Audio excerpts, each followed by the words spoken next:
चलिए बच्चों स्टार्ट करते हैं आज का लेक्चर। टॉपिक है सर्कुलर मोशन। इसमें हमारे पास सर्कुलर मोशन में कुछ तो बेसिक्स पे बात होती है। यहाँ तक ऑलमोस्ट सारा कॉन्सेप्ट बेसिक्स का है। फिर इसमें कॉन्सेप्ट ऑफ सेंट्रीपिटल फोर्स और forces causing the centripetal acceleration. इसमें सेंट्रीपिटल और सेंट्रीपिटल से रिलेटेड जितने कॉन्सेप्ट्स बुक में हैं और नहीं भी हैं वो सारे कॉन्सेप्ट्स हम इस टॉपिक में डिस्कस करेंगे। ठीक है बच्चों। तो आज का जो लेक्चर होगा पहला वो होगा बेसिक्स ऑफ सर्कुलर मोशन पे। तो बेसिक्स ऑफ सर्कुलर मोशन पे हम आते हैं। तो पहले हम सबसे पहले देखते हैं the difference between circular motion and rotational motion. ठीक है बच्चों, किसी भी रोटेटिंग बॉडी का एक अदद होता है एक्सिस ऑफ रोटेशन।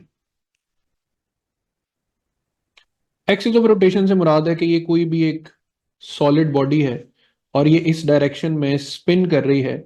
तो ये जिस सेंट्रल पॉइंट के अक्रॉस स्पिन मोशन परफॉर्म कर रही है, यानी ये एक नुक्ता जिसके गिर्द ये लगता हो कि ये मोशन परफॉर्म हो रहा है, इस नुक्ते को बोलते हैं axis of rotation.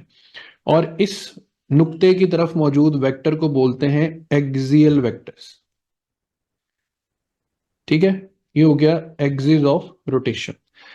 Axis of rotation जो है ना बच्चों, ये किसी भी सर्कुलेटिंग बॉडी या रोटेटिंग बॉडी के इनसाइड भी हो सकता है और आउटसाइड भी हो सकता है। इनसाइड और आउटसाइड कैसे हो सकता है? देखो, अगर आप जमीन की रोटेशन पे ध्यान दो तो जमीन का जो अपना स्पिन मोशन है वो अपने ही एक्सिस के गिर्द है। तो हम कहेंगे कि ये जमीन का इंटरनल एक्सिस ऑफ रोटेशन है। लेकिन दूसरी तरफ अगर हम जमीन का मोशन सूरज के गिर्द एज्यूम करें तो वो एक्सिस ऑफ रोटेशन सूरज में से पास कर रहे हैं। अब ये जो एक्सिस ऑफ रोटेशन है ये आउटसाइड द अर्थ है। तो अगर बच्चों एक्सिस ऑफ रोटेशन किसी बॉडी से आउटसाइड एग्जिस्ट कर रहा हो तो ऐसे मोशन को आप नाम दोगे सर्कुलर मोशन का। और अगर कहीं पर एक्सिस ऑफ रोटेशन बॉडी के इंटरनली क्रॉस कर रहा हो, पास कर रहा हो, तो इसको आप नाम दोगे रोटेशनल मोशन का।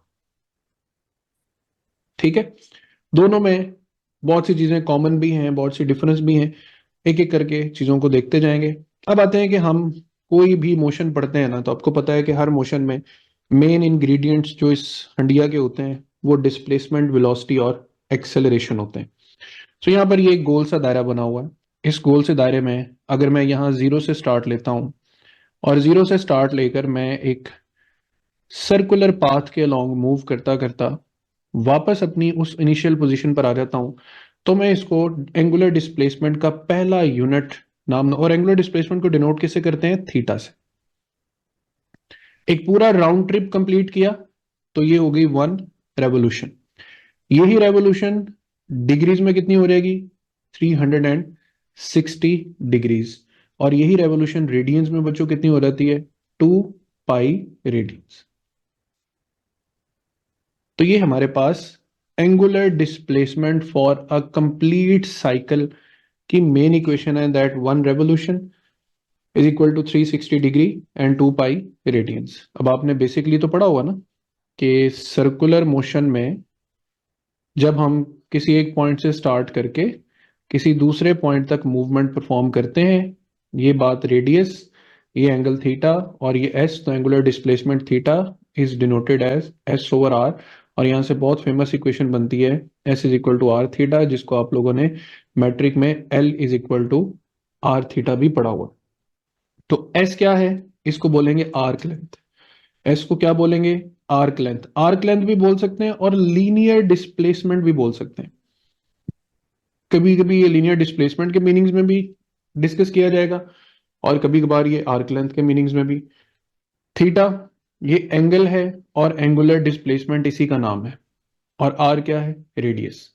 दोनों डिस्प्लेसमेंट्स को, लीनियर डिस्प्लेसमेंट को एंगुलर डिस्प्लेसमेंट से कनेक्ट करने वाला फैक्टर क्या है? रेडियस है। तो बच्चों अब theta is equal to S over R में एस का यूनिट भी मीटर है, आर का यूनिट भी मीटर है। मीटर से मीटर कैंसिल हो जाने की वजह से इसका कोई बेसिक ऐसा यूनिट नहीं है। सो हम इसको एक यूनिट असाइन कर देते हैं और वो यूनिट क्या है? रेडियन। और 1 रेडियन किसके बराबर होता है? 57.3 डिग्रीज के। ठीक है, आगे हम कुछ रिलेशंस बिल्ड करेंगे, जैसे हमने यहाँ पे देखा ना कि 1 revolution equals to 360 degree equals to 2 pi radians. तो अब हम इनके कन्वर्जन फैक्टर्स पे आ जाते हैं। तो देखो आप यहाँ पे लिख रहे हो 360 degrees are equal to 2 pi radians. ठीक है, अब आप यहां से 1 डिग्री लिख सकते हो 2 पाई बाय 360 डिग्री, बल्कि डिग्री यहाँ पे नहीं, डिग्री तो पीछे ही रह गया, ये रेडियन आ जाएगा। तो बच्चों देखो 1 degree is equal to pi by 180 radians. ठीक है, तो मैट्रिक में मैथ्स लेवल पर आपने ये फॉर्मूला पहले भी पढ़ रखा है, यहां पर इसलिए जानना जरूरी है कि जब हम साइन कॉस टेन की वैल्यूज फाइंड करते हैं, जैसे मेरे पास कॉस 60 डिग्री लिखा हो और कॉस पाई बाई 3 लिखा हो, तो आपको पता है 60 डिग्री को रेडियंस में पाई बाई 3 भी कहते हैं। अब ये cos 60 degree pi by 3 radians में कैसे चेंज होता है? इस रिलेशन के जरिए दोनों तरफ 60 से मल्टीप्लाई कर देते हैं, तो ये हो जाएगा 60 डिग्री, ये हो जाएगा 60 पाई बाई 180 रेडियन। तो 60 थ्री जा, तो देखो क्या आंसर आ गया, पाई बाई 3।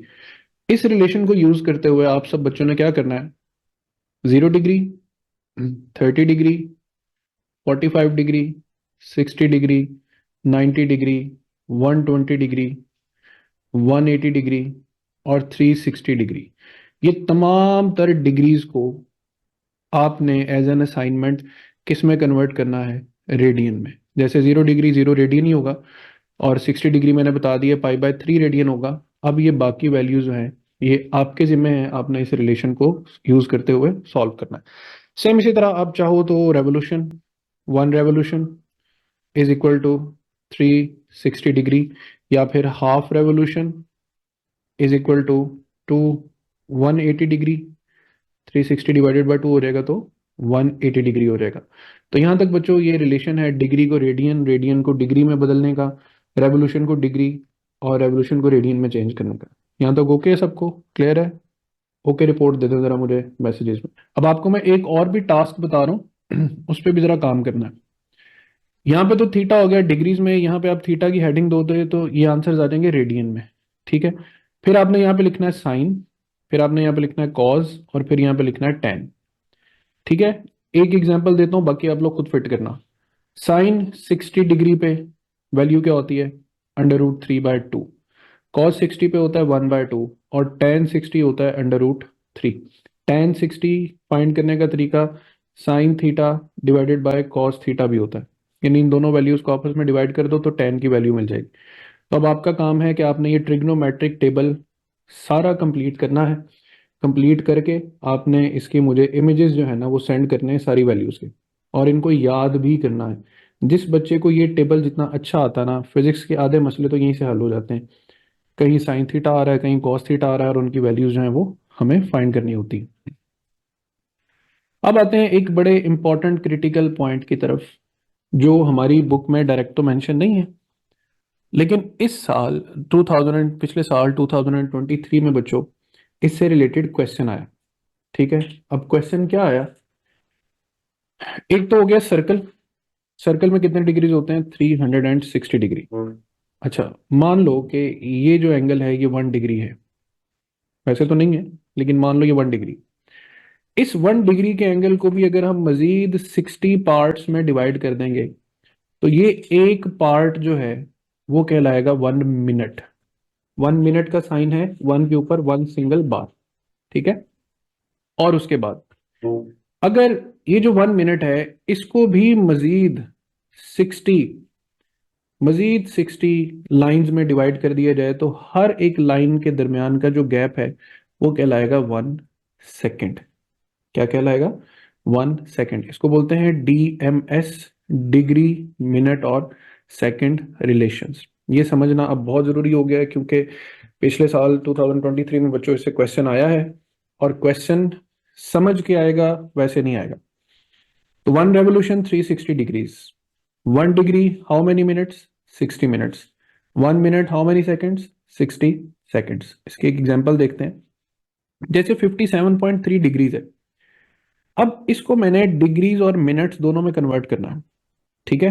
तो मैं इसको बच्चों देखो कैसे लिखा हुआ है, 57.3 डिग्रीज। अच्छा, अब बच्चा ये भी सोच सकता है कि ये 57 डिग्री, ठीक है, और 3 मिनट्स है।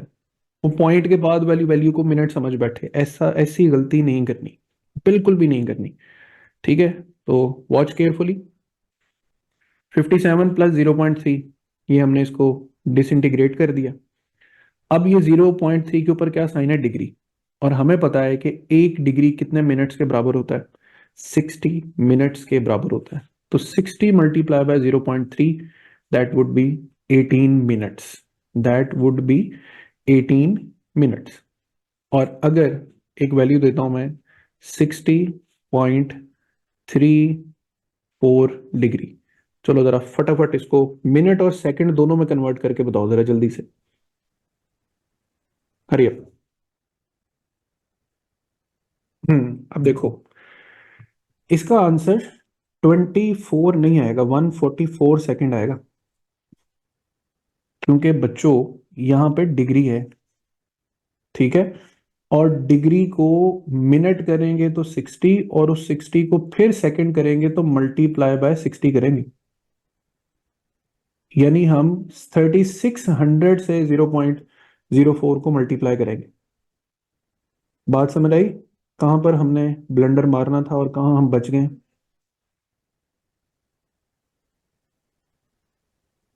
Is that okay?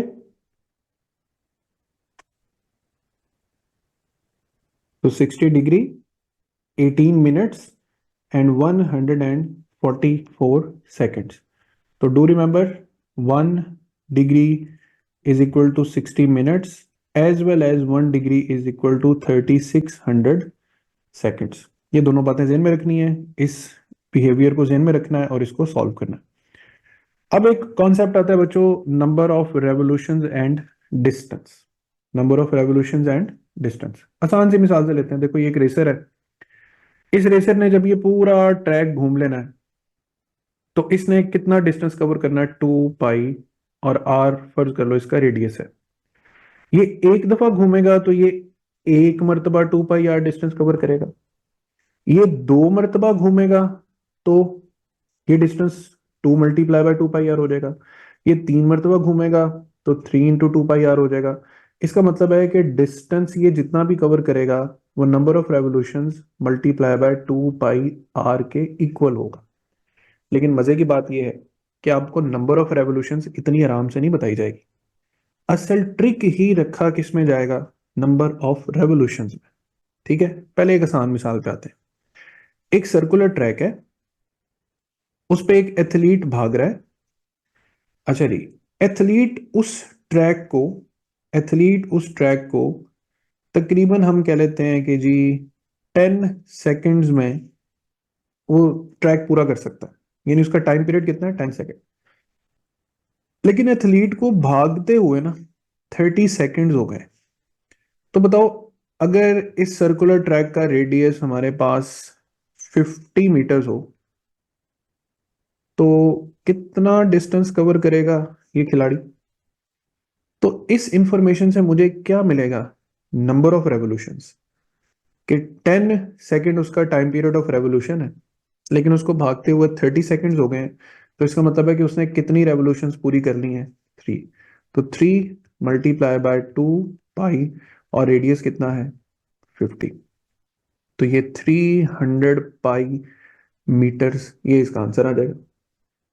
हम ही बच्चों, समझ आ गया सबको? ओके, रिपोर्ट साथ साथ देते जाने, ताकि हम इजीली आगे चीजों को प्रोसीड कर सकें। अब ये 2 क्वेश्चन है, ठीक है। यहीं पे वीडियो जब मैं सेंड करूंगा इसका, यहीं पे वीडियो रोक लेना, बल्कि फाइल भी मैंने सेंड करनी है, तो इन दोनों को सॉल्व करना इसी मेथड पे सॉल्व होंगे, ठीक है। सेम इसी तरह ये भी कुछ क्वेश्चंस सेम इन्हीं टर्मिनोलॉजीज पे सॉल्व होते जाएंगे। अच्छा जी, अब आगे हम बढ़ते हैं। एंगुलर डिस्प्लेसमेंट का एक और बड़ा मजे का क्वेश्चन। क्वेश्चन ये है बच्चों कि a disc rotates clockwise about its centre O, ये उसका सेंटर है O, until the point P has moved to point Q। डिस्क ने P पॉइंट से शुरू किया और क्लॉकवाइज रोटेट करते करते किधर पहुंच गई, पॉइंट क्यू तक, such that OP equals the length of a straight line PQ। वो कहता है ये जो OP लाइन है, ये जो मैंने ड्रॉ की है, ये PQ, ये OP लाइन PQ लाइन के इक्वल है। तो what is the angular displacement of OQ relative to OP? ये आपके पास लाइन OQ है और इसकी डिस्प्लेसमेंट रिलेटिव टू OP क्या है? ठीक है। अब ये बहुत आसान भी है और बहुत मुश्किल भी है। आसान इसलिए कि हम सबको पता है कि पूरे सर्कल का रेडियस कितना होता है, जो एंगल होता है वो कितना होता है, 2 पाई रेडियंस। ठीक है। और दूसरी तरफ उसने यहां पर जो OPQ हमारे पास एक ट्राइंगल बनाया है, क्या ये आपको इक्विलेटरल ट्राइंगल नहीं लग रहा? और इक्विलेटरल ट्राइंगल वो होता है जिसका हर एंगल 60 डिग्री हो, और 60 डिग्री रेडियन में कितना होता है, पाई/3। अब बच्चों पूरा एंगल 2 पाई रेडियन है, और उसमें से पाई/3 अगर हम कर देते हैं माइनस, ये वाला सारा एंगल हम उसमें से क्या कर दें, माइनस, तो पीछे ये वाला एंगल बच जाएगा। तो इसको अगर हम माइनस करें तो 5 पाई/3 कितना, 5 पाई/3, ये हमारे पास टोटल एंगल आ जाएगा। ओके, रिपोर्ट दे दें।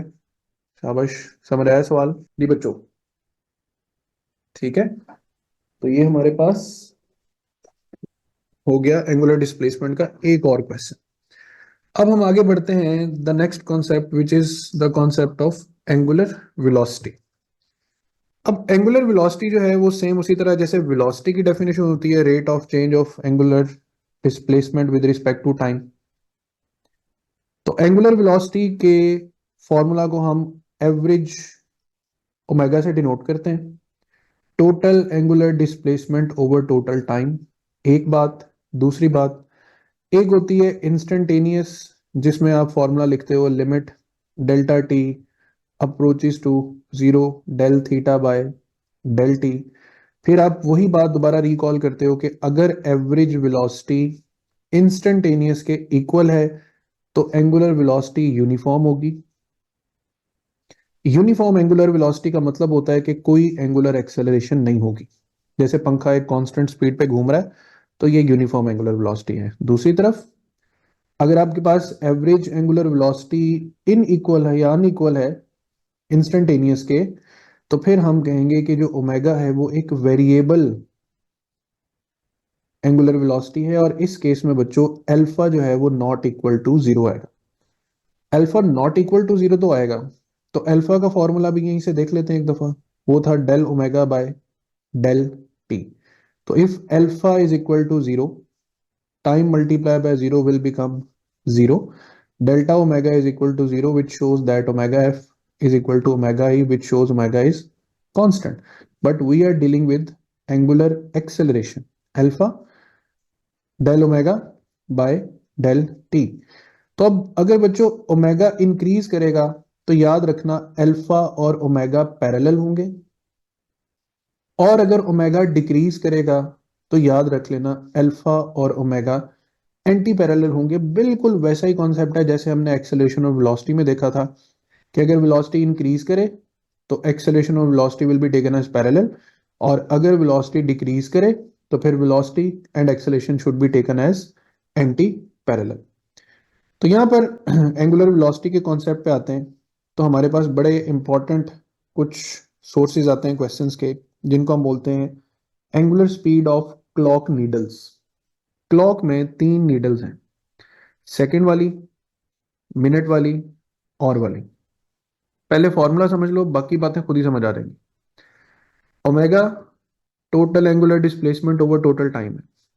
अब जिस भी चीज ने एक पूरा चक्कर काटना है बच्चों, उसका टोटल एंगुलर डिस्प्लेसमेंट तो 2 पाई रेडियंस ही होगा ना। फर्क तो टाइम में पड़ेगा, वो चाहे सेकंड वाली सुई है, वो चाहे मिनट वाली सुई है, चक्कर पूरा करने का नाम क्या है, 2 पाई रेडियन। चक्कर पूरा करने का नाम क्या है, 2 पाई रेडियंस। तो देखो, अब सेकंड वाली जो सुई है अगर ये 6 पर है तो ये घूम के दोबारा 6 पे कितनी देर बाद आएगी, ठीक 60 सेकंड्स के बाद। तो हम कहेंगे कि इसने 2 पाई रेडियन कवर किए हैं कितनी देर में, 60 सेकेंड्स में। तो इसकी एंगुलर वेलोसिटी किस तरह लिखी जा सकती है, 2 pi by 60 radians per second, या फिर पाई/30 रेडियंस पर सेकेंड। एक काम आपने और अपने तौर पे कर लेना है, इसको कैलकुलेटर के जरिए ना न्यूमेरिकल वैल्यू में भी चेंज कर लेना है, ताकि थोड़ा सा जहन में रहे कि अगर वो न्यूमेरिकल वैल्यू पूछ लेता है तो आपने कौन सा डिजिट सेलेक्ट करना है। अब आ जाओ मिनट वाली सुई पे। ये जो मिनट वाली नीडल है, ठीक है, ये जब दो पे है, ये 2 से 3, 4, 5, ये हो गए 10:30, 7:35, 10:35, ये बज गए 11, और 11 के बाद जब ये दोबारा 11:10 पे दो पे वापस आएगी, तो 1 घंटा गुजर गया होगा। 1 घंटे में 60 मिनट होते हैं। तो इसकी स्पीड हम 2 पाई बाई 60 रेडियन पर मिनट लिखेंगे, पर मिनट ऐसा यूनिट तो नहीं है ना, तो फिर यहाँ पे मल्टीप्लाई बाय 60 और फिर सेकेंड्स भी करना पड़ेगा। तो ये हमारे पास एंगुलर वेलोसिटी बनेगी 2 pi radiance divided by 60 multiply by 60। और अगर हम आते हैं घंटे वाली निडल पर, तो फर्ज करो जैसे अभी रात के 10 बज रहे हैं, अब फिर रात के 11, 12, फिर 1, 2, 3, 4, फिर 6, फिर 8, फिर तुम लोगों ने उठना है, फिर 9, 10 बजने हैं। तो अगले 10 बजने तक कितना टाइम गुजर गया, 12 घंटे। तो और हैंड की स्पीड डिवाइडेड बाय 12 आवर्स, ठीक है, 12 आवर्स के बाद 60 मिनट्स, और फिर 60 सेकेंड्स। तो ये बच्चा पार्टी हमारे पास तीनों नीडल्स की आ जाएंगी एंगुलर वेलोसिटीज। मुझे कंफर्म कर दो सब बच्चों को समझ आएगी इस कॉन्सेप्ट की। और फिर इसमें एक कॉन्सेप्ट आता है रेशोज का। जैसे वो आपसे कह देता है find the angular ratio of angular speed of second hand to minute hand, minute hand to hour hand, और इसी तरह second hand to hour hand. अब रेशियो में एक ट्रिक बता रहा हूं। रेशियो तब फाइंड करना है जब दोनों के यूनिट सेम हो। जैसे सेकंड वाली सुई की तो 2 pi radian by 60 second value है, लेकिन मिनट वाली की तो 2 pi radian divided by 60 multiply by 60 second value. तो 2 पाई रेडियन से 2 पाई रेडियन कटेगा, एक 60 से एक 60 कट जाएगा। अब ये वैल्यू जो बचेगी वो बचेगी 1:1/60। ये 60 यहां से निकलेगा और यहां मल्टीप्लाई हो जाएगा, तो 60:1 will be your final answer. इसी तरह मिनट हैंड है, 2 pi radiance divided by 60 minutes लिख लो। और ऑर्स में तुम लोगों को पता है 2 पाई रेडियन लिखोगे, 12 घंटे लिखोगे और साथ 60 मिनट लिख देना, ताकि रेडियन पर मिनट से 2 पाई बाई 60, 2 पाई बाई 60 से क्या हो रहा है, कैंसिल। और तुम्हें समझ आ जाए आराम से कि 12:1 इसका राइट आंसर आना है। इसी तरह 7:20, ये जो हमारे पास 1:7:20 इस तरह रेशो बनेगी। देखो यहाँ पे बनेगा 2 pi radian divided by 60 seconds, और ये क्या बनेगा, 2 pi radian divided bye 12 multiply by 60 multiply by 60। तो इसको पूरा सॉल्व करने पे हमारे पास बच्चों 7:60:1 आंसर आएगा। रेशो समझ आ गई सबको।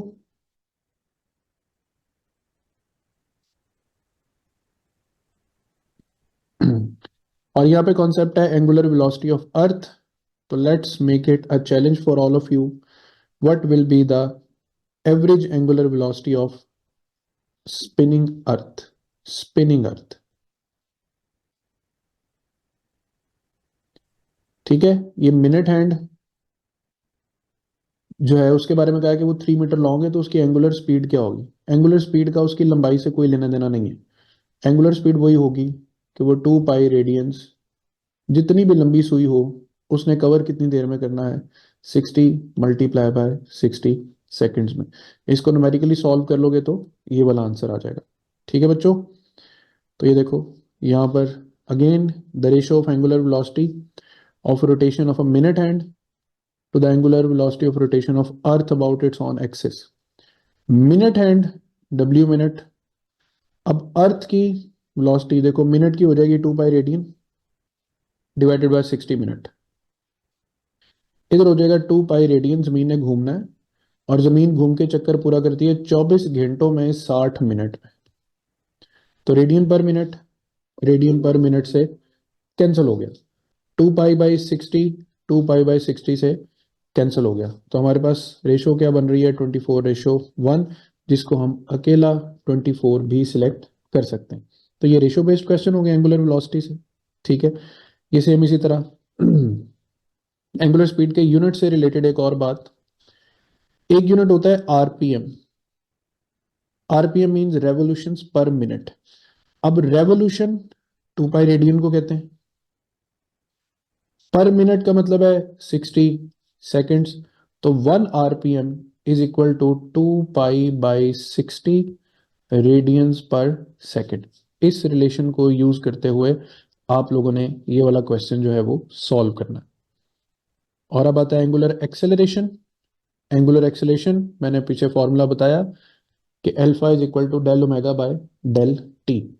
इस अल्फा पे बस ध्यान में रख लो, अगर ये अल्फा है 0, ठीक है, तो इसका मतलब ये है कि एंगुलर वेलोसिटी कांस्टेंट है।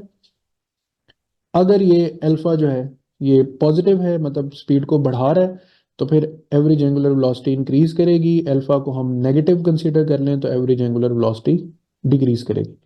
यानी टायर, गाड़ी एक्सेलरेट कर रही है तो टायर स्पीड अप होगा, move will attain more angular velocity with respect to time. और गाड़ी को अगर ब्रेक सप्लाई हो रही है तो फिर उसकी जो नंबर ऑफ रेवोल्यूशंस पर मिनट है, ये रेडियन पर सेकंड है बच्चों, वो क्या होती जाएंगी, कम। इस केस में आपने दोनों का साइन पैरेलल रखना है, इस केस में आपने दोनों को एंटी पैरेलल कंसीडर करना है। तो ये हमारे पास बेसिक। अच्छा, ये जो आपके बुक का, ये आपके बुक का सेकंड न्यूमेरिकल है, ठीक है।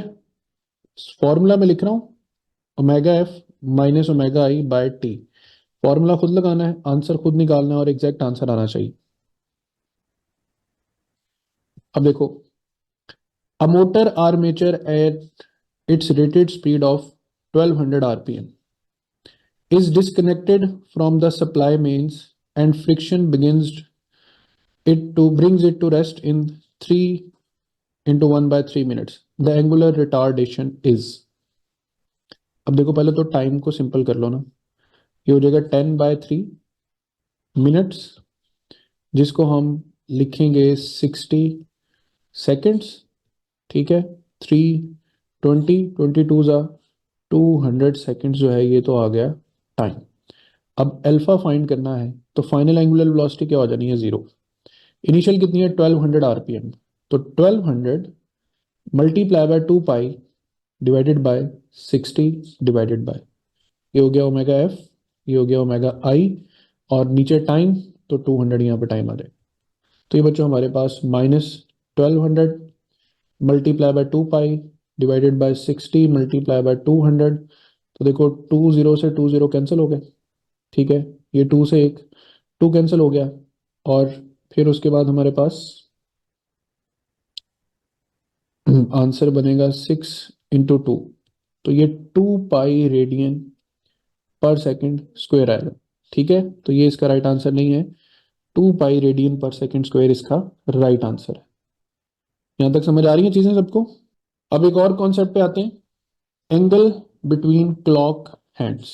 फॉर एग्जाम्पल 2:50 हो रहे हैं, तो इस और वाली नीडल में और इस मिनट वाली नीडल में ये एंगल कितना बन रहा है। वैसे तो आप अंदाजे से भी बता सकते हो, कुछ ना कुछ अंदाजा सही कर लोगे, लेकिन इसका एक आसान सा हल निकालते हैं। देखो, 12 घंटे का एक चक्कर होता है ना, तो एक चक्कर कितने डिग्री होता है, 360 डिग्री। इसका मतलब है 12 घंटे 360 डिग्री के बराबर। अब यहाँ से 12 को उधर डिवाइड कर दो, तो एक घंटा कितने डिग्री के बराबर है, 30 डिग्रीज के बराबर, ठीक है। तो 1 घंटा 30 डिग्री, 2 घंटे 60 डिग्री, 3 घंटे हमारे पास, 2 घंटे हमारे पास 60 डिग्री और 3 घंटे 90 डिग्री। तो अब आपने सिर्फ दोनों नीडल्स के दरमियान नंबर ऑफ हॉर्स देखने हैं, 1 2 3 4। तो राइट आंसर क्या आ जाएगा, 120 डिग्रीज। इस बात को समझने के बाद मैं बड़ी आराम से बता सकता हूँ 60 degree, 90 degree, 120 degree, 150 degree, 180 degrees. ठीक है, वेरी इजी टू टेल। इसके बाद relation between linear and angular quantities, the last portion of today's topic। देखो बच्चों, मैंने बताया था कि कोई भी बॉडी जब एंगुलर मोशन परफॉर्म करती है, ये एंगुलर मोशन परफॉर्म कर रही है बॉडी, तो एक होता है उसका एक्सिस ऑफ रोटेशन। ये जो एक्सिस ऑफ रोटेशन होता है ना, इसको पहले ध्यान से समझो।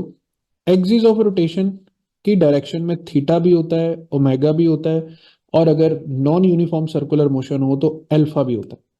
यानी ये तीनों के तीनों कौन से वेक्टर्स कहलाएंगे? Axial vectors. क्यों? क्योंकि हम इनकी डायरेक्शन फाइंड करते हैं राइट हैंड रूल से।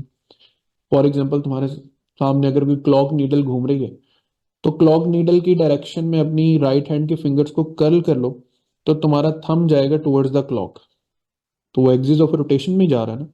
और अगर इसके एंटी क्लॉक वाइज अपनी फिंगर्स को कर्ल करोगे, तो फिर तुम्हारा थंब जो है वो आउटवर्ड आ रहा होगा, लेकिन आ तो एक्सिस ऑफ रोटेशन के अलोंग ही रहा होगा ना। तो जितनी भी एंगुलर क्वांटिटीज हैं बच्चों, थीटा, ओमेगा, अल्फा, और even the torque, the angular momentum, ये सारी की सारी क्वांटिटीज, इनकी डायरेक्शन किस तरफ होती है? Along the axis of rotation. अब एक्सिस ऑफ रोटेशन से लेकर सर्कल के एज तक का जो फासला है वो तो हो गया रेडियस। वो क्या हो गया? रेडियस हो गया।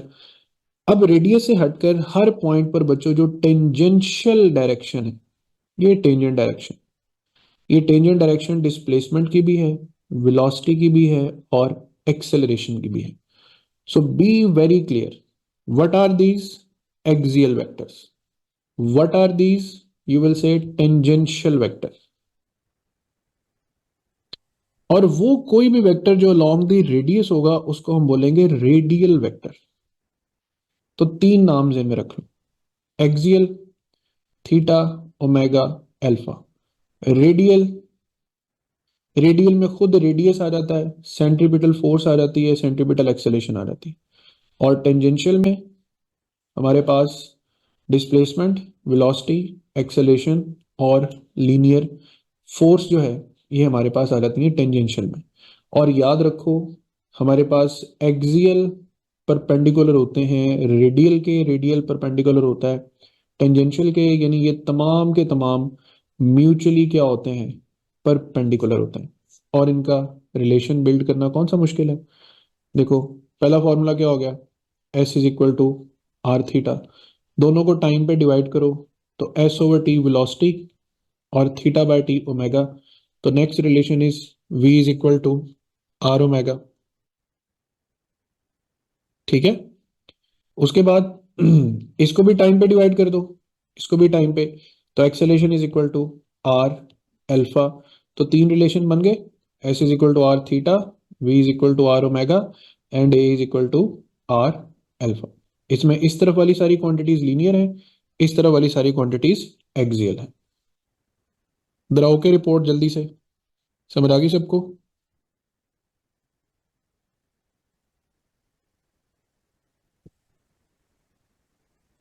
हाँ नहीं बच्चों? ओके। तो अगर ये ओके, तो एक छोटी सी एग्जांपल देखते हैं कि हमारे पास एक व्हील है, उस व्हील में तीन पॉइंट्स हैं, ये उसका सेंटर है, ये सेंटर से पॉइंट ए, ये बी और ये सी। अगर ये व्हील घूमता है up to certain amount of time, ठीक है, तो मुझे आप ये बताओ कि पॉइंट ए, पॉइंट बी और पॉइंट सी में से सबसे ज्यादा एंगुलर वेलोसिटी किसकी होगी? जल्दी बताना, जल्दी, मीटिंग का टाइम थोड़ा। कोई अंदाजा लगा दो। मैं ही अंदाजा लगा दूं? चलो मैं ही अंदाजा लगा देता हूँ। नहीं, सी की नहीं होगी। देखो, मैंने एंगुलर वेलोसिटी पूछी है, घूम के पार्टिकल फॉर एग्जांपल यहां पर आ गए ये तीनों पॉइंट्स, तो अल्लाह के बंदो तीनों पॉइंट्स का थीटा तो सेम ही है ना। और ओमेगा की equation theta per unit time होती है, तो एंगल तो सभी एक जैसा कवर कर रहे हैं। तो एंगुलर वेलोसिटी इन तीनों पॉइंट्स की सेम होगी।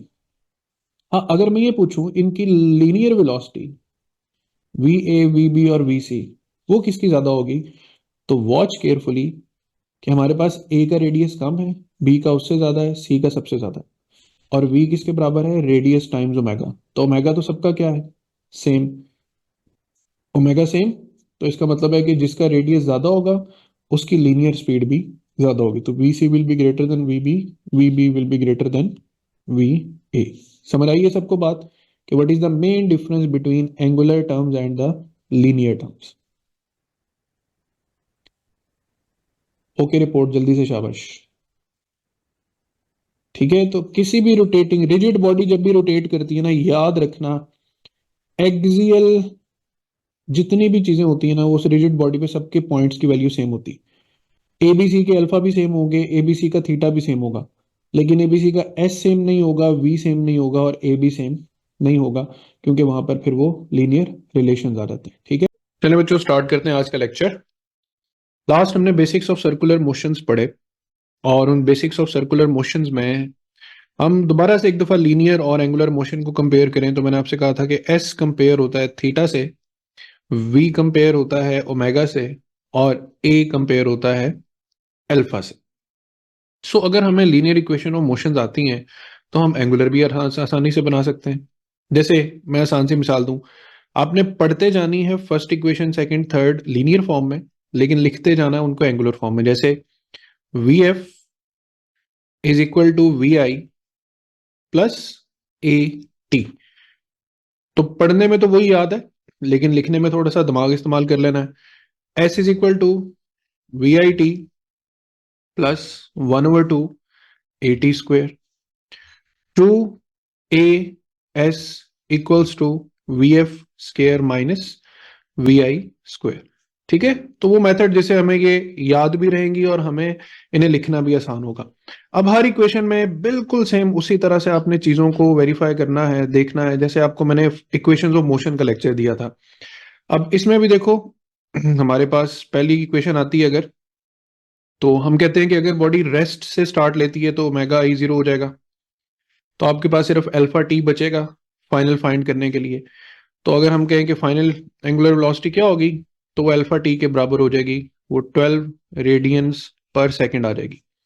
और अगर कोई एंगुलर वेलोसिटी इनिशियल है, जैसे let's say 3 radian per second जो है वो इनिशियल एंगुलर वेलोसिटी है, तो फाइनल कितनी हो जाएगी अगर ये एक्सेलरेशन और टाइम हो, तो ओमेगा आई प्लस अल्फा टी कितना हो जाएगा 12, तो ये 15 रेडियन पर सेकंड। दोनों तरह से हमने फाइनल फाइंड कर ली। अगर फाइनल और इनिशियल पहले से गिवन है तो फिर अल्फा फाइंड करने को दिया जा सकता है, अल्फा भी गिवन है तो फिर टाइम फाइंड करने के लिए आ सकता है। तो सेम उसी तरह जैसे फर्स्ट इक्वेशन को आप मॉडिफाई करते हो। अब आ जाओ सेकंड इक्वेशन को, कि जब कोई पहिया किसी सर्टेन वेलोसिटी से घूम रहा है, तो घूमते घूमते वो कितनी एंगुलर डिस्प्लेसमेंट कवर करेगा। लेट से उसकी एंगुलर डिस्प्लेसमेंट फाइंड करनी है। If it starts from rest, तो बच्चों अल्फा और टी से एंगुलर डिस्प्लेसमेंट कैसे फाइंड होगी, theta will be 1/2 alpha T square. ठीक है, ये फॉर्मूला लग जाएगा। और थीटा कैसे फाइंड करेंगे अगर इनिशियल एंगुलर वेलोसिटी कोई वैल्यू रखती है, लेट्स से 3, वही रेडियन 3 रेडियन पर सेकंड, तो एंगल कैसे फाइंड करना है, theta is equal to omega I T, यानी 3 मल्टीप्लाई बाय 3 प्लस 1/2 अल्फा 4 और टी स्क्वायर 9। अब अगर ये एक्सेलरेशन कहा गया है, पॉजिटिव एक्सेलरेशन कहा गया है, तो इसको प्लस रखना, नेगेटिव कहा गया है तो इसको माइनस कर देना। इस तरीके से ये सेकंड इक्वेशन काम में आ जाएगी। थर्ड इक्वेशन पे आते हो, तो 2 alpha theta is equal to omega F square minus omega I square. अब इसकी एग्जांपल में एक क्वेश्चन करवाता हूं मैं आप लोगों को, कि हमारे पास, हाँ नहीं बच्चों, क्वेश्चन है कि एक व्हील है जो इनिशियली 12 रेडियन पर सेकंड की एंगुलर वेलोसिटी रखता है। जब ये व्हील इस पॉइंट से लेकर 1 डायामीटर की जो है वो डिस्प्लेसमेंट कवर कर लेता है, यानी यहां से स्टार्ट लेता है और यहां से मूव करता करता इस पॉइंट तक आ जाता है, तो यहां तक आते आते इसकी final angular velocity 20 radian per second हो जाती है। वो पूछता है what is the angular acceleration. अब एंगुलर एक्सेलरेशन के लिए हम ये वाला फॉर्मूला यूज करते हैं, 2 alpha theta omega F square minus omega I square. तो यहां से अल्फा को अलग कर दो, omega F square minus omega I square divided by 2, कि हमने अल्फा ओमेगा एफ स्क्वायर हो जाएगा 400, ओमेगा आई कितना हो जाएगा 144 डिवाइडेड बाय 2 पाई। तो यहां से 400 में से 144 निकालें तो बचता है 256 डिवाइडेड बाय 2 पाई। तो इसको फिर बच्चों फर्दर सॉल्व कर लेना है आपने, और सॉल्व करके जो भी आंसर आएगा हमारे पास वो रेडियंस पर सेकंड स्क्वायर में आए। Is that okay? इसके बाद हम चलते हैं अपने सर्कुलर मोशन के नेक्स्ट टॉपिक पर, जिसका नाम है centripetal force and forces causing centripetal acceleration. तो अब देखो सेंट्रीपिटल फोर्स में हम सबसे पहले आ जाते हैं कि सेंट्रीपिटल फोर्स में डेफिनेशन तो है ना कि force needed to bend the normal straight path into circular path. अब सबसे पहले इसके फॉर्मूलाज पे बात कर लेते हैं। फॉर्मूलाज में सबसे पहले बच्चों हमारे पास फोर्स की इक्वेशन होती है F is equal to M A. अब जो सेंट्रीपिटल एक्सेलरेशन है AC, उसका एक फॉर्मूला होता है वी स्क्वायर ओवर आर, एक फॉर्मूला होता है आर ओमेगा स्क्वायर, और अगर हम आर ओमेगा स्क्वायर को आर ओमेगा इंटू ओमेगा लिख लें तो फिर हम इसको वी ओमेगा भी लिख सकते हैं, क्योंकि पता है ना आपको कि V is equal to R omega होता है। अब जब हमें एक्सेलरेशन के ये सारे फॉर्मूलाज पता चल गए तो हम सेंट्रीपिटल फोर्स के फॉर्मूलाज को रीराइट कर सकते हैं। M V square over R, या हम लिख सकते हैं एम आर ओमेगा स्क्वायर, या हम लिख सकते हैं एम वी ओमेगा। तो ये तीन तरह से हम सेंट्रीपिटल फोर्स की इक्वेशन को मल्टीपल टाइम्स लिख सकते हैं। उसके बाद सेंट्रीपिटल फोर्स चूंकि M V square over R है, तो अगर हम इसको m से मल्टीप्लाई और m से डिवाइड भी कर लें तो हम इसका मोमेंटम के साथ भी रिलेशन बना सकते हैं, that F is equal to P square over R M. Similarly centripetal force is equal to M V square over R. हमें इसको काइनेटिक एनर्जी बनाने के लिए 2 से मल्टीप्लाई और 2 से डिवाइड ही करना ना, तो हम इसे 2 से मल्टीप्लाई भी करते हैं और 1/2 एम वी स्क्वायर लिख के डिवाइडेड बाय आर भी करते हैं। तो हमारे पास सेंट्रीपिटल एक्सेलरेशन का फॉर्मूला विद काइनेटिक एनर्जी क्या बन गया, 2 times of kinetic energy divided by R. ठीक है, तो ये रिलेशन विद मोमेंटम बन गया, ये रिलेशन विद, याद रहे ये कौन सी एनर्जी है, काइनेटिक एनर्जी है। ये दो फॉर्मूलाज बन गए। इससे आगे क्या हो सकता है, देखो सेंट्रीपिटल फोर्स का जो ये फॉर्मूला है F is equal to M R omega square, आप सबको पता है कि ओमेगा जो है वो 2 पाई/t के बराबर होता है या फिर 2 पाई f के बराबर भी होता है।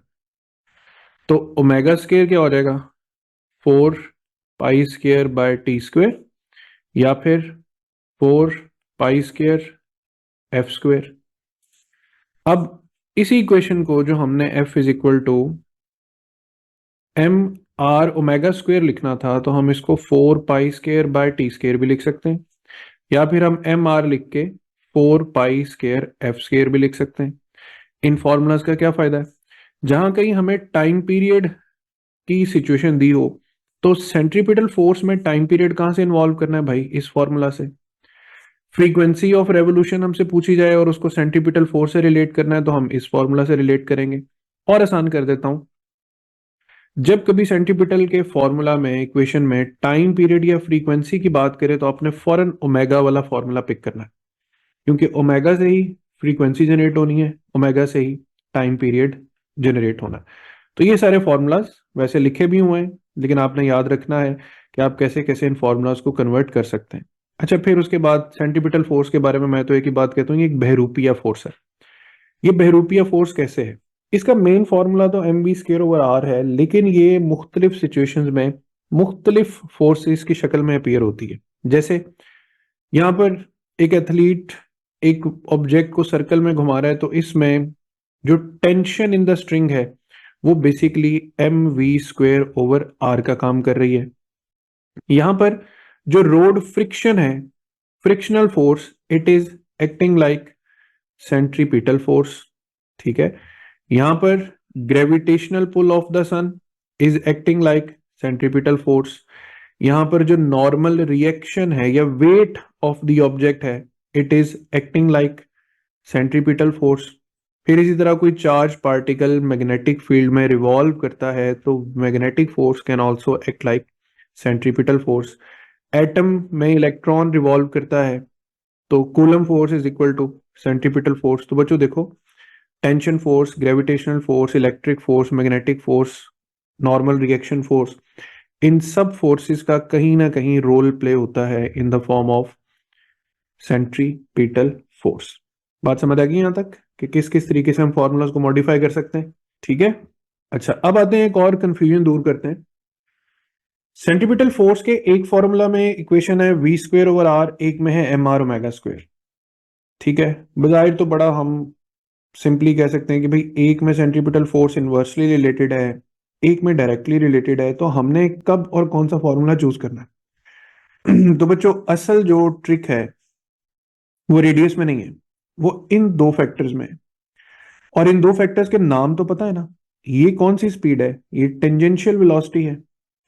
और ये कौन सी वेलोसिटी है? Angular velocity. तो रेडियस के साथ सेंट्रीपिटल फोर्स को इनवर्सली डील करना है या डायरेक्टली डील करना है, उसमें सबसे पहले ये देखना है कि क्वेश्चन में लीनियर वेलोसिटी का जिक्र है या एंगुलर वेलोसिटी का। फॉर एग्जांपल, अगर मुझे ये कहा जाए कि by keeping the linear speed constant, ये मैंने यहां पर लिखा हुआ let linear speed is constant. अगर लीनियर स्पीड का उसने नाम लिया है ना, तो फिर सेंट्रीपिटल फोर्स रेडियस से इनवर्सली जो है वो वेरी करेगी। यानी अगर रेडियस बढ़ता चला जाएगा, रेडियस बढ़ता चला जाएगा, तो सेंट्रीपिटल फोर्स देखो कम होती चली जाएगी, बशर्ते कि उसने कहा हो कौन सी स्पीड कांस्टेंट है, linear speed. But on the other hand, अगर वो कहे कि एक ऑब्जेक्ट की एंगुलर स्पीड कांस्टेंट है, तो फिर देखो रेडियस के बढ़ते चले जाने से फोर्स भी बढ़ती चली जाएगी, क्योंकि अब तुम कौन सा रिलेशन यूज करोगे? Direct relation. All the credit goes to either the linear speed or either the angular speed. तो ये कंफ्यूजन दूर कर लेनी है। ठीक है, ये मैंने अभी थोड़ी देर पहले इक्वेशंस की शक्ल में बता दिया कि किस सिचुएशन में कौन सी फोर्स सेंट्रीपिटल फोर्स का काम करती है। ये ऊपर मैंने जितने पॉइंट्स बताए हैं, उन पॉइंट्स में कुछ मजीद इंपॉर्टेंट पॉइंट्स आ जाते हैं। पहली बात, सेंट्रीपिटल फोर्स हमेशा सेंटर पॉइंटिंग होती है। पॉइंट नंबर वन, सेंटर की तरफ पॉइंटेड होती है। पॉइंट नंबर टू, क्या सेंट्रीपिटल फोर्स अपनी डायरेक्शन चेंज करती है? बिल्कुल करती है, रहती टुवर्ड्स द सेंटर है। लेकिन इसकी डायरेक्शन कैसे बदलती है? जब पार्टिकल यहां से रिवॉल्व करके इस जगह पर आ जाएगा, तो सेंट्रीपिटल फोर्स का वेक्टर यूं इस तरफ पॉइंटेड होगा। पार्टिकल इधर आ जाएगा तो ये सेंट्रीपिटल फोर्स का इस तरफ से वेक्टर पॉइंटेड होगा। तो ये इंस्टेंटेनियसली चेंज हो रही है, but it is always directed towards the centre. Point number three, अगर लीनियर स्पीड या फिर एंगुलर स्पीड ये कांस्टेंट है, तो सेंट्रीपिटल फोर्स का जो मैग्नीट्यूड है वो भी क्या रहेगा? कांस्टेंट रहेगा। चौथा पॉइंट, सेंट्रीपिटल फोर्स तो ये रही सेंटर की तरफ पॉइंटेड, जबकि हम बॉडी की लीनियर डायरेक्शन या डिस्प्लेसमेंट की बात करें तो वो ये रही। अब एफ और एस के दरमियान एंगल हर वक्त कितना बन रहा है? 90 डिग्री बन रहा है। 90 डिग्री की वजह से जो वर्क डन होता है वो क्या होता है? जीरो। तो तुम लोग याद रखोगे कि work done by centripetal force is always zero. फिर उसके बाद सेंट्रीपिटल फोर्स के जेर असर पार्टिकल की जो वेलोसिटी है, जिसको हम वेलोसिटी बोलते हैं, वेलोसिटी हर पॉइंट पर चेंज होगी। वेलोसिटी एज अ वेक्टर हर पॉइंट पे क्या होगी? Change. But the motion is uniform circular motion. तो जब वर्ड स्पीड बोला जाएगा तो याद रखना तुम लोग क्या कहोगे कि स्पीड रिमेन्स कांस्टेंट। स्पीड क्या है? 20 20 20 20। तो स्पीड का मैग्नीट्यूड तो सेम है, नंबर तो सेम है, बस डायरेक्शन ही बदल रही है ना। और याद रखो कि अगर स्पीड कांस्टेंट रहेगी तो उसके साथ साथ काइनेटिक एनर्जी भी क्या रहेगी? कांस्टेंट रहेगी। तो अब हम कह सकते हैं कि सर्कुलर मोशन में या यूनिफॉर्म सर्कुलर मोशन में वो कौन सी चीजें हैं जो चेंज होती? That is displacement, velocity and momentum. ठीक है। और वो कौन सी चीजें हैं जो कांस्टेंट रहती हैं? दीज आर स्पीड, ठीक है, उसके बाद काइनेटिक एनर्जी, और एज वेल एज आप टोटल एनर्जी भी कह सकते हो। ये पॉइंट समझ आ गए सबको? ठीक है। अब ये जो क्वेश्चंस हैं, ये क्वेश्चंस मैं आपकी जवाबदीद पे छोड़ रहा हूँ, इसलिए कि ये मैंने जितने क्वेश्चंस यहाँ पे पुट किए हुए हैं मैं ऊपर उनके फॉर्मूलाज आपको बता के आ चुका हूँ। इस क्वेश्चन पे आते हैं। देखो, उसने कहा है कि एक ऑब्जेक्ट ट्रेवल कर रहा है सर्कल में, जिसका रेडियस आर है, एंगुलर वेलोसिटी ओमेगा और स्पीड वी है।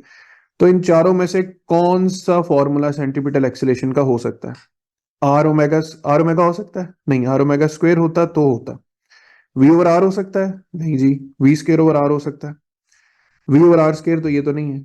और वी ओमेगा मोस्टली आपने बुक्स में पढ़ा नहीं होता, लेकिन मैं ऊपर बता के आया हूँ। आर ओमेगा स्क्वेयर को अगर हम आर ओमेगा इंटू ओमेगा लिख लें तो हम वी ओमेगा की शक्ल में भी सेंट्रीपिटल एक्सेलरेशन को लिख सकते हैं। सिमिलरली यहां पर देखो, टाइम गिवन है ना, टाइम गिवन है, रेडियस गिवन है, तो फिर F is equal to M R omega square वाला फॉर्मूला, यहाँ सोल्यूशन भी दिया हुआ है, फाइल जब सेंड करूंगा उसको देखना। तो मैंने फिर कहा था कि टाइम जहां पे इन्वॉल्व हो जाएगा ओमेगा वाला फॉर्मूला यूज होगा। अच्छा नहीं, अब आते हैं एक और क्वेश्चन पे। A stone rotates in a horizontal circle with constant angular velocity. इसको जेन में बिठा लेना, constant angular velocity. What changes occur in the linear speed and in the centripetal acceleration of the stone as the radius of the circle increase। कौन सी velocity constant कही है उसने? Angular. तो angular का सेंट्रीपिटल से क्या फॉर्मूला होता है? M R omega square. और लीनियर स्पीड के साथ क्या फॉर्मूला होता है? V is equal to R omega. तो बच्चा पार्टी दोनों में ओमेगा कांस्टेंट है ना, तो ओमेगा को साइड पे करा दो, मास तो रहेगा कांस्टेंट। तो इसमें भी फोर्स डायरेक्टली टू आर, इसमें भी फोर्स डायरेक्टली टू आर, तो लीनियर स्पीड भी इंक्रीज होगी और सेंट्रीपिटल एक्सलेशन भी इंक्रीज होगी। जल्दबाजी में ये सवाल कैसे गलत हो सकता है? क्या आप एंगुलर वेलोसिटी को खातिर में लाए ना, और जल्दी जल्दी सेंट्रीपिटल फोर्स का फॉर्मूला जेन में ले M V square over R, ये जाने बगैर के ऊपर कहा गया है कि एंगुलर स्पीड जो है वो कांस्टेंट है, लीनियर स्पीड कांस्टेंट नहीं है। ऑलराइट, तो इस तरह से छोटी छोटी बातों का ध्यान रखना है। यहाँ पर उसने चार शेप्स दी हैं, और चार शेप्स में उसने पूछा है कि कौन सी शेप में हम करेक्टली डिस्क्राइब कर सकते हैं वेलोसिटी और एक्सेलरेशन। तो हमारा कॉन्सेप्ट पहले क्या है जी? Centripetal acceleration towards the centre होती है, और उससे अगली बात, सेंट्रीपिटल एक्सेलरेशन जो है उसकी वजह से वेलोसिटी हमेशा टेंजेंट टू द सर्कल होती। तो centripetal force directed towards the centre है, और वेलोसिटी जो है वो टेंजेंट टू द सर्कल है। ठीक है, ये जो डी शेप है इसमें फोर्स और एक्सेलरेशन ऑपोजिट है, नॉट पॉसिबल। ये जो सी शेप है उसमें भी एक ऑपोजिट फोर्स दिखाई गई है। ठीक है, यहाँ पे सेंट्रीपिटल एक्सेलरेशन को रिप्रेजेंट करना है, तो जिस डायरेक्शन में एक्सेलरेशन होती है सेंट्रीपिटल फोर्स की भी सेम वही डायरेक्शन होती है, तो हमारे पास सिर्फ बी राइट ऑप्शन है। अब एक और बड़ा मजे का केस हम डिस्कस करते हैं कि देखो, दो तरह की फोर्सेस हो गई। एक को हम बोलते हैं टेंजेंशियल एक्सेलरेशन, एक को हम बोलते हैं सेंट्रीपिटल एक्सेलरेशन। फॉर एग्जाम्पल, हमारे पास जो टेंजेंशियल एक्सेलरेशन है वो भी जीरो है, हमारे पास जो सेंट्रीपिटल एक्सेलरेशन है वो भी जीरो है, यानी हमारे पास जो नेट एक्सेलरेशन है वो भी जीरो है। तो टाइप ऑफ मोशन क्या होगा? Uniform linear motion. Uniform linear motion, और रेस्ट भी हो सकता है, यानी या तो ये गाड़ी क्या होगी? रेस्ट पे होगी, या ये स्ट्रेट लाइन में कांस्टेंट स्पीड के साथ ट्रेवल कर रही होगी।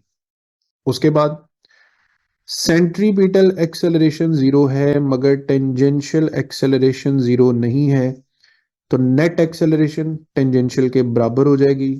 मोशन क्या होगा? ये मोशन हमारे पास होगा एक्सेलरेटेड मोशन। अब एक्सेलरेटेड मोशन में दो ऑप्शन है, या ये गाड़ी की जो स्पीड है वो चलते चलते क्या हो रही होगी? इंक्रीज हो रही होगी। ठीक है, और जब हमारे पास यहां पर नेगेटिव एक्सेलरेशन अगर हो जाए तो गाड़ी की जो स्पीड है वो डिक्रीज कर रही होगी, इन केस अगर टेंजेंशियल एक्सेलरेशन की बात करें। अच्छा, हाँ जी अरसलान, आप क्या पूछ रहे हो? फर्स्ट केस में एंगुलर क्यों नहीं होगी? ये तो हम सपोज कर रहे हैं ना, डिफरेंट सिचुएशन सपोज कर रहे हैं। पहले में हमने सपोज किया कि दोनों एक्सेलरेशन नहीं है, दूसरे में सपोज कर रहे हैं कि लेट से अगर सिर्फ टेंजेंशियल एक्सेलरेशन मौजूद हो तो बॉडी कैसा मोशन परफॉर्म करेगी। अब हम तीसरे पे आते हैं, लेट से टेंजेंशियल नहीं है, टेंजेंशियल एक्सेलरेशन जीरो है, बट सेंट्रीपिटल एक्सेलरेशन मौजूद है, नॉट इक्वल टू जीरो। तो नेट एक्सेलरेशन हमारे पास सेंट्रीपिटल होगी, बॉडी क्या परफॉर्म करेगी? यूनिफॉर्म सर्कुलर मोशन, जिसके बारे में अभी हम बात कर रहे हैं। और व्हाट इफ के अगर टेंजेंशियल एक्सेलरेशन भी हो और सेंट्रीपिटल भी हो, तो इसका नेट क्या होगा? अब इसका नेट जरा ध्यान से समझना। नेट ऐसे होगा कि लेट से ये हमारे पास एक सर्कल है, तो इस सर्कल में बच्चों देखो सेंट्रीपिटल एक्सेलरेशन होगा टुवर्ड्स द सेंटर, ये होगा टेंजेंशियल एक्सेलरेशन AT। अब दोनों 90 डिग्री पे ऐड हो रहे हैं।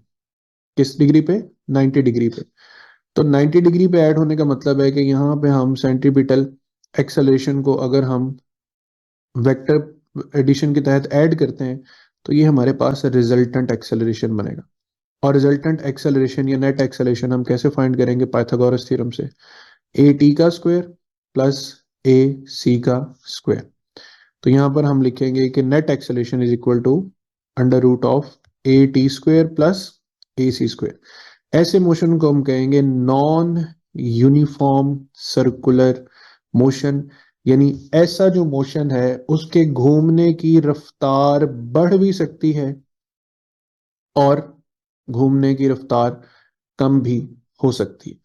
तो इस टेबल का मकसद समझाना ये था कि कब कौन सी एक्सेलेरेशन प्रेजेंट हो तो किस किस्म का जो इफेक्ट है वो प्रोड्यूस हो सकता है। अब बताएं, समझ आ गया सबको ये टेबल? अच्छा, इसके बाद बच्चों हम आगे बढ़ेंगे। आगे बढ़ेंगे तो हमारे पास एक टॉपिक स्टार्ट होता है, tension in a vertical circle. ठीक है, तो tension in a vertical circle का कॉन्सेप्ट ये है बच्चों कि सर्कुलर मोशन दो तरह का होता है। एक जिसे हम बोलते हैं हॉरिजॉन्टल सर्कुलर मोशन। ये हॉरिजॉन्टल सर्कुलर मोशन, क्या आप एक ऑब्जेक्ट को ऐसे रोटेट कर रहे हैं कि वो आप जिस प्लेन में रोटेट कर रहा है वो प्लेन एक हॉरिजॉन्टल सर्कल बना रहा है। अच्छा, हॉरिजॉन्टल सर्कल में याद रखें कि ऑब्जेक्ट की जो रोटेट करने की काइनेटिक एनर्जी है वो भी कांस्टेंट रहेगी। क्योंकि ऑब्जेक्ट ग्राउंड से एक जितनी हाइट पर है तो पोटेंशियल एनर्जी भी कांस्टेंट रहेगी। फिर उसके बाद जो पोटेंशियल एनर्जी, जो यूनिफॉर्म सर्कुलर मोशन है उसमें जो सेंट्रीपिटल फोर्स का मैग्नीट्यूड है वो भी कांस्टेंट रहता है।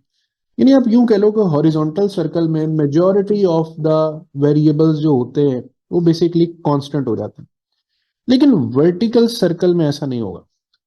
लेट से आप एक ऑब्जेक्ट को एक वर्टिकल सर्कल में घुमाते हो तो देखो डाउनवर्ड मोशन में उसकी पोटेंशियल एनर्जी कम हो रही है और अपवर्ड मोशन में उसकी पोटेंशियल एनर्जी ज्यादा हो रही है। फिर एक और पर्सपेक्टिव में देखो, डाउनवर्ड आते हुए उसकी स्पीड ज्यादा होगी, मतलब काइनेटिक एनर्जी ज्यादा होगी। अपवर्ड जाते हुए उसकी स्पीड कम होगी, मतलब काइनेटिक एनर्जी कम होगी। फिर उसका जो वेट कंपोनेंट है वो डाउनवर्ड और अपवर्ड। फिर इसी तरह जो टेंशन इन द सर्कल है वो कभी वेट के ऑपोजिट है, कभी वेट की डायरेक्शन में है। तो वर्टिकल सर्कल के ये तमाम तर जो प्रॉब्लम्स हैं, जो उलझने हैं, वो अगर हमें कवर अप करनी है तो हम इस डायग्राम को जरा और पर्सपेक्टिव में देखते हैं। वर्टिकल सर्कल को हम बच्चों तीन पोजीशंस पे सेट करते हैं। एक द बॉटम पोजीशन, एक द मिड पोजीशन और एक द टॉप पोजीशन। फर्ज करो एक बकेट है जिसका वेट एक्ट करता है डाउनवर्ड mg और उसमें टेंशन एक्ट करती है अपवर्ड T। अब इन दोनों फोर्सेस का जो रिजल्टेंट है T minus mg, that must be equal to centripetal force. ठीक है, according to second law F1 minus F2 is equal to F3।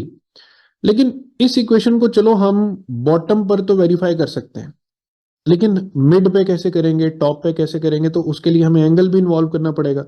तो अभी इस इक्वेशन को जरा से साइड पे करते हैं और हम ये देखते हैं कि अगर हम इस बकेट को थोड़े से एंगल पर इंक्लाइन कर दें तो वेट तो उसी तरह नीचे की तरफ ही एक्ट करेगा। लेकिन यहां से अगर हम एक लाइन स्ट्रेट ड्रॉ कर दें, इधर देखो, यहां से एक लाइन स्ट्रेट ड्रॉ करें तो सेम वही एंगल यहां पर भी रिफ्लेक्ट किया जा सकता है। और अब इस लाइन एम जी के हम दो कंपोनेंट्स बना लेंगे। ये कंपोनेंट बनेगा एम जी साइन थीटा और ये कंपोनेंट बनेगा एम जी कॉस थीटा। अब मुझे बताओ टेंशन को बैलेंस करने वाला कंपोनेंट कौन सा है? M G cos theta. तो हम लिखेंगे कि जो हमारे पास टेंशन है टी, ये जो टेंशन है टी, इसमें से वेट का कॉज कंपोनेंट माइनस हो रहा है M G cos of theta. And that must be equal to centripetal force. तो ये इक्वेशन अब हमारे पास मेन इक्वेशन बन गई है जिसके जरिए हमने बाकी सब कुछ सॉल्व करना है। ठीक है, ये तो बन गया T minus M G cos theta. अब टॉप मिड और बॉटम के सिर्फ एंगल समझ लो, आगे कहानी बहुत आसान है। भाई ये बाल्टी वापस अपनी पोजीशन पे आ रहे हैं तो थीटा क्या हो जाएगा, क्या हो जाएगा थीटा, थीटा 0 डिग्री हो जाएगा। ये बाल्टी घूमते घूमते इस पॉइंट तक पहुंच गई, तो इस पॉइंट पर पहुंचने पर इसका इनिशियल लाइन के साथ एंगल कितना हो जाएगा 90। तो अपनी मिड पोजीशन पर ये कितने एंगल पर चला जाया करेगा 90 डिग्री पर। और जब यही बास्केट घूम के इस पॉइंट तक आ जाएगी तो इस बकेट या बास्केट का जो एंगल इनिशियल लाइन के साथ कितना हो जाएगा 180 डिग्री। तो इन तीन एंगल्स पे जितना अच्छा फोकस रखोगे ना, सारा काम उतना आसान हो जाएगा। तो मुझे बताओ बॉटम पे एंगल कितना लेना है 0 डिग्री, मिड पे कितना लेना है 90 डिग्री, टॉप पे एंगल कितना लेना है 180 डिग्री। इन तीनों एंगल्स को जेन में बिठा लो। अब हम चलते हैं कि what will be the tension at bottom mid and top.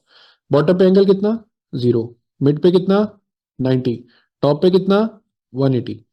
तो चलो जी, बॉटम की equation T minus M G cos 0 degree, cos 0 degree क्या होता है 1 is equal to F C. So we have tension is equal to M G plus F C. ये minus है ना, उधर जाके प्लस हो जाएगा। तो देखो टेंशन जो है ना बॉटम पर, वो दो फोर्सेस का सम बन रही है, वेट और सेंट्रीपिटल फोर्स। इसका मतलब है कि बॉटम पे जो टेंशन होती है ना वो दो फोर्सेस का सम है, तो बॉटम पे टेंशन मैक्सिमम होगी और रस्सी के टूटने का खतरा भी सबसे ज्यादा कहाँ होगा बॉटम पर। अब आ जाओ मिड पर, वही main equation T minus M G क्या होता है कॉस 90, कॉस 90 तो 0 होता है। तो हमारे पास ये फैक्टर 0 हो गया, तो टेंशन तो सीधी सीधी सेंट्रीपिटल फोर्स के बराबर होगी। तो आपसे पूछा जाएगा कि वर्टिकल सर्कल में किस पोजीशन पर टेंशन एग्जैक्टली सेंट्रीपिटल फोर्स के बराबर हो जाती है। तो what you will say at the mid point the tension is exactly equal to centripetal force. Top position पे आ जाओ, T minus M G cos 180 degree क्या होता है -1 is equal to F C. तो देखो ये माइनस और ये माइनस प्लस हो जाएगा, और ये फैक्टर उधर जाके क्या करेगा, ये फैक्टर यूं हो जाएगा कि T is equal to F C minus M G करना पड़ेगा। इसका मतलब है कि टॉप पर जो टेंशन है वो सेंट्रीपिटल फोर्स में से भी वेट के फैक्टर को क्या करना पड़ेगा माइनस। तो ये तो वैल्यू और कम हो जाएगी। तो हमारे पास टेंशन मिनिमम किस पॉइंट पर होती है टॉप पर, tension equal to centripetal force कहां पर होती है मिड में, और टेंशन मैक्सिमम कहां होती है eight the bottom of the circle. हाँ जी बच्चों, कंफर्म कर दें यहां तक समझ आ गई। अच्छा यहीं से मैं एक ना और ट्रिक बताता हूं। देखो टॉप पोजीशन पे फॉर एग्जांपल टेंशन की इक्वेशन बनी है F C minus W, W मतलब वेट। अगर ये पूछा जाए कि टॉप पे सेंट्रीपिटल फोर्स क्या होगी, तो कुछ मुश्किल नहीं है, सेंट्रीपिटल फोर्स इधर ही रखो और टी प्लस डब्ल्यू कर दो। और मैं अब आंसर बताता हूँ। देखो टेंशन के बारे में सवाल पूछा जाए टॉप पर, तो आंसर क्या है मिनिमम। लेकिन यही सवाल सेंट्रीपिटल फोर्स के बारे में पूछा जाए कि टॉप पे सेंट्रीपिटल फोर्स क्या होगी, तो आंसर इज मैक्सिमम।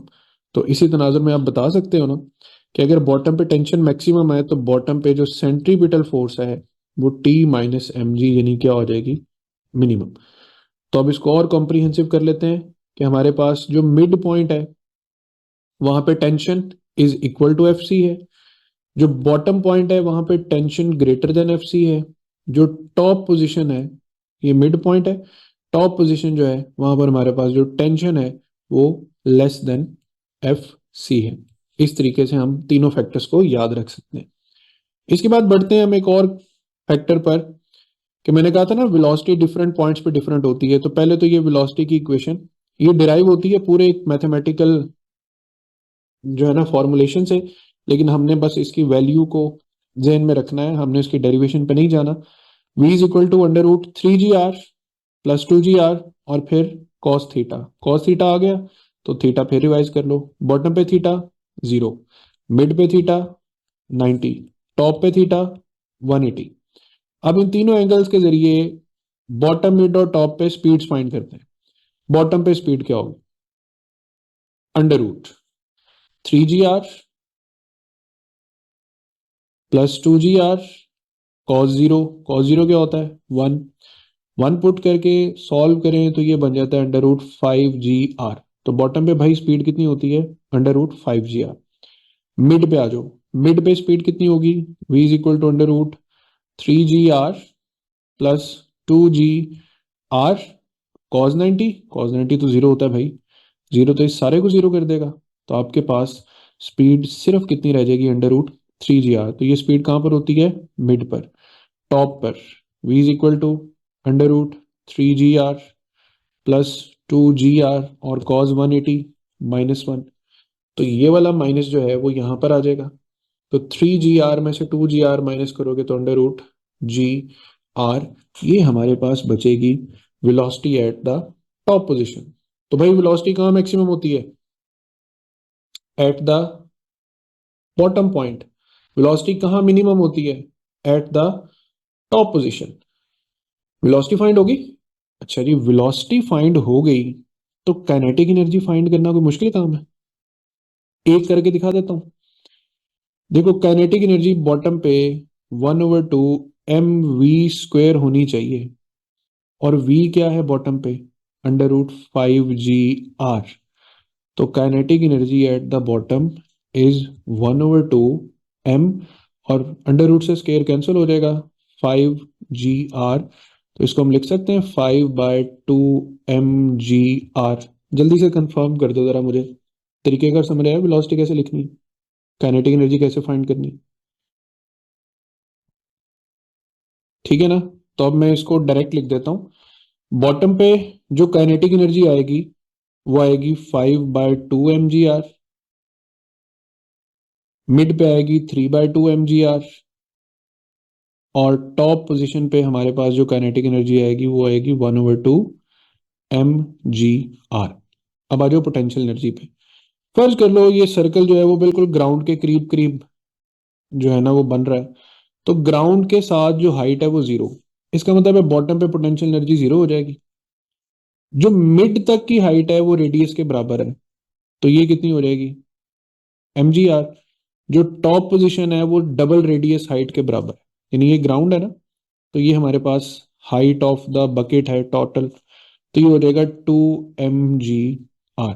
अब देखो बच्चों, मैंने क्या कहा था, टोटल एनर्जी तो कांस्टेंट रहती है सिस्टम में। इन दोनों को सम अप करो, 5/2 mgr। इन दोनों को सम अप करो, 5/2 mgr। इन दोनों को सम अप करो, ये भी 5/2 mgr। तो ये हमारे पास काइनेटिक पोटेंशियल और टोटल एनर्जी का चार्ट बन जाएगा। ये भी कंफर्म कर दो जल्दी से, समझ आ गया सबको? ठीक हो गया। और अब यहाँ पर एक टेबल है, इस टेबल में ये सारा कुछ जो मैंने समझाया है वो सारा कुछ पुट किया हुआ है। मैं बस एक लास्ट चीज जल्दी से समझा देता हूँ बच्चों। टॉप पे टेंशन का फॉर्मूला था mv²/r-mg, और बॉटम पर ये फॉर्मूला था T is equal to mv²/r+mg। Just watch carefully. Top पे वेलोसिटी क्या है? gr। तो यहाँ पे देखो क्या बनेगा, mgr/r-mg। r से r कैंसल, mg में से mg माइनस होगा तो टेंशन एग्जैक्टली इक्वल टू 0 हो जाएगी। यहाँ पर देखो तो हमारे पास बॉटम पे स्पीड होती है अंडर रूट 5 GR। तो ये 5 mgr divided by R minus mg is equal to क्या बनेगा, r से r कैंसिल हो जाएगा, सॉरी यहाँ पे प्लस आता है। तो 5 mg प्लस mg कितना हो जाएगा? 6 mg। तो very lastly remember that top position पे टेंशन मिनिमम होती है, और मिनिमम टेंशन अल्टीमेटली कितनी हो सकती है? 0। और बॉटम पे टेंशन मैक्सिमम हो सकती है, और मैक्सिमम टेंशन किसी सर्कल में कितनी सफर कर सकता है? कोई 6 टाइम्स ऑफ mg।